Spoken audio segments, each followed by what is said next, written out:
Ropparasi 1 yil oldin. Aynan shu yerda ortimdagi stadionda tarix yozildi, orzular esa amalga oshdi. Birlashgan Arab Amirliklariga qarshi o'yindagi durang natija O'zbekistonni 34 yillik kutuvini ortda qoldirdi va O'zbekiston ilk marotaba tarixda jahon chempionatiga yo'llanmani qo'lga kiritdi. Chetga yaqin joyda va Shahoda! Biz jahon chempionatidamiz! Jahon chempionati! Diqqat, hurmatli dunyo! Toshkent Nyu-York yo'nalishi bo'yicha samolyot ko'tarilib, jahon chempionatiga ilk marotaba o'zbeklar kelyapti. Chol hammang o'zbeklar kelyapti.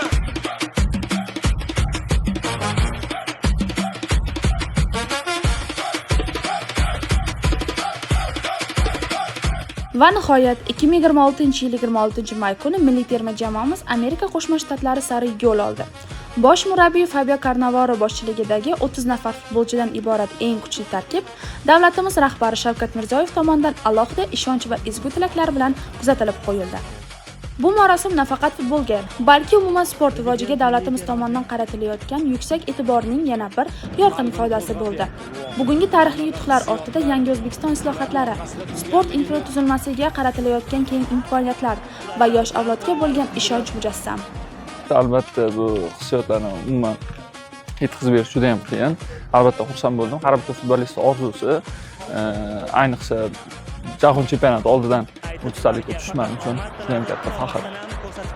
Milliy terma jamoamiz AQShning Nyu-York shahriga yetib bordi. Futbolchilarimizni u yerda istiqomat qilayotgan vatandoshlarimiz samimiy kutib oldilar. Ayni paytda oq bo'rilar Nyu-Yorkdagi stadionlardan birida mashg'ulotlarini davom ettirmoqda va jahon chempionatiga puxta hozirlik ko'rmoqda. Bundan tashqari esa ijtimoiy tarmoqlarda O'zbekistonga qo'shni va qardosh bo'lgan davlatlar ham katta mundialga chiqqan milliy terma jamoamizni qo'llab-quvvatlamoqda.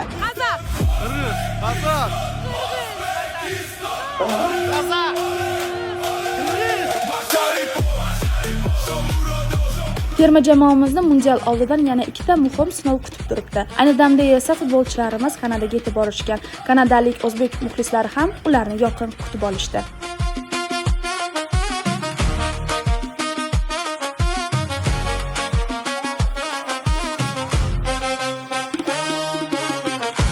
Jahon chempionati oldidan bunaqa Kanadada kutib olishgan juda ham xursandmiz. Kutmagan deguncha muxlislarimiz kelishini baribir bu yoqimli.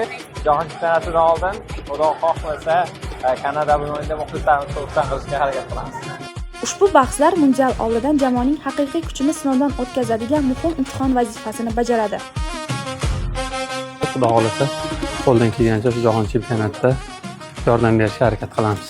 Terma jamoa juda ham yaxshi o'yinlar bo'ladi deb o'ylayman. Biz ham o'zimizni tekshirib olamiz jahon chempionati shu o'yinlardan oldin.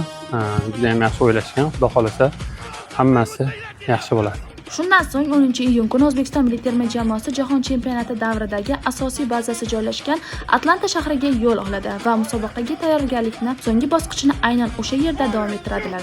Oldinda tarixiy sinovlar, katta orzular va millionlab muxlislarning umidi turibdi.